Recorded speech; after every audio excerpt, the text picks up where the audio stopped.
It's another flight-mare this 4th of July, and the Biden administration is busy playing the blame game. Over 40,000 flights have been canceled or delayed just this week, and it's leading to familiar scenes of frustrated Americans stranded at airports nationwide, standing in long lines for hours and even sleeping on the floors. But don't count on Mayor Pete, our Secretary of Transportation, to fix it. He's making excuses for his own travel issues. Yeah. We got hit with some pretty tough weather. It's affected a lot of flights. I reached my hotel room at about 2:30 in the morning last night after my flight got canceled and the next one got delayed. A lot of Americans are going through the same thing. What I will say is that overall, we've seen the system perform much better than it did a year ago. Can't control the weather. We've had very tough weather the last few days. That's definitely being felt through the system. Poor baby, having to get in so late to the hotel, and has ruined himself politically just by joining this administration, so that's good. I think that this, Greg, is the East Palestine of the airwaves for him. I was stuck. I was delayed going abroad this week. I was one of the lucky ones. People really are not leaving. They're in the service lines. $54 billion we gave to the airlines to help bail them out, to help keep them going during COVID. And they were told not to use it for buyouts, but they did. And now when you show up, there's no pilot, there's no crew, there's no aircraft many times. And I see that these owners of the airplanes or the people who run the airlines are saying, they blame the passengers, saying, pack some patience and show your ID, as if there's not a pilot and a crew in the aircraft. If you show your driver's license, everything will be better. Yeah, you know what? It is amazing that even if you, the passenger, goes the extra mile, like, you know, I do TSA, I do clear, I wear clean underwear.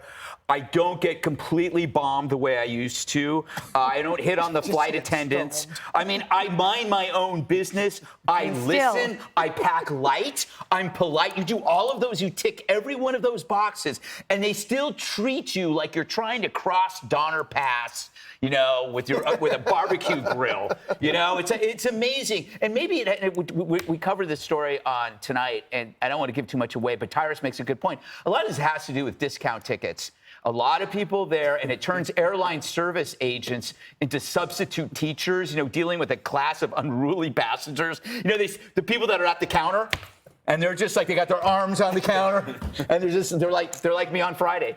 But I do enjoy the travel porn. I like sitting sitting at home watching this happen, because it's like, you know, it's like living in Hawaii and watching people shovel snow in Buffalo. You're just like, thank God it's not me.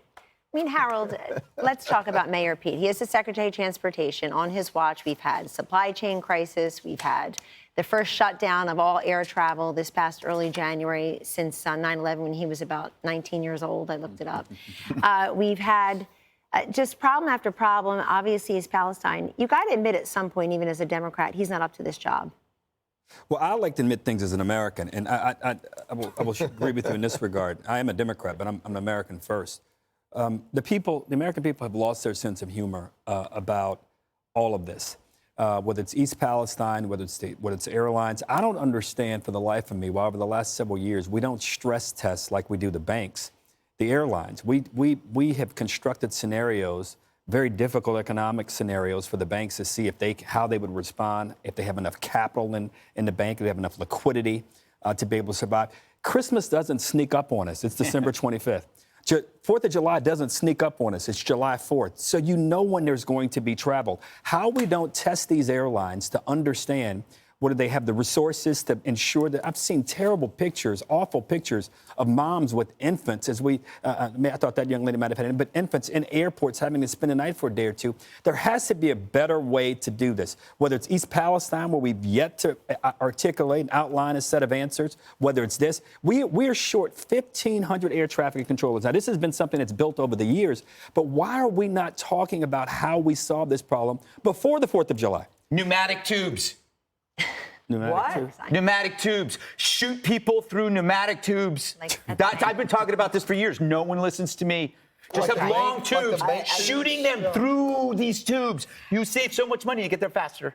Janine, in our administration, we talked about the fact that the air traffic control system and the whole travel system was built for about 150,000 passengers a year. We now have closer to 1 billion.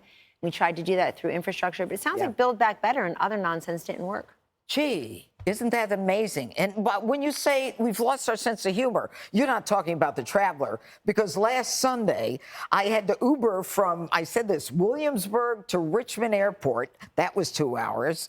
I stayed at Richmond Airport for 2 hours. They shut down.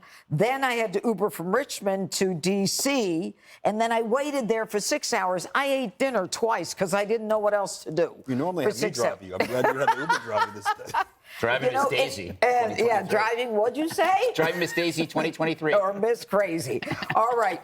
You know what? If the FAA cannot staff, we got a problem. All right, they got billions of dollars. This guy Buttigieg is a local mayor who talks a lot about how great he is. He doesn't know what the heck he's doing. He doesn't even have the brains to figure out he should go to Palestine. I mean, is anybody dumber than that? You've got to admit, this guy is clueless. He's talking about the weather. He's talking about everything other than the fact that he is in charge of this. And when the head of the TSA says, bring your patients, I don't want to bring my patients. I paid for TSA. I paid for Clear. I paid for my ticket. I came ahead of time. What else am I supposed to do? It's your job, not mine.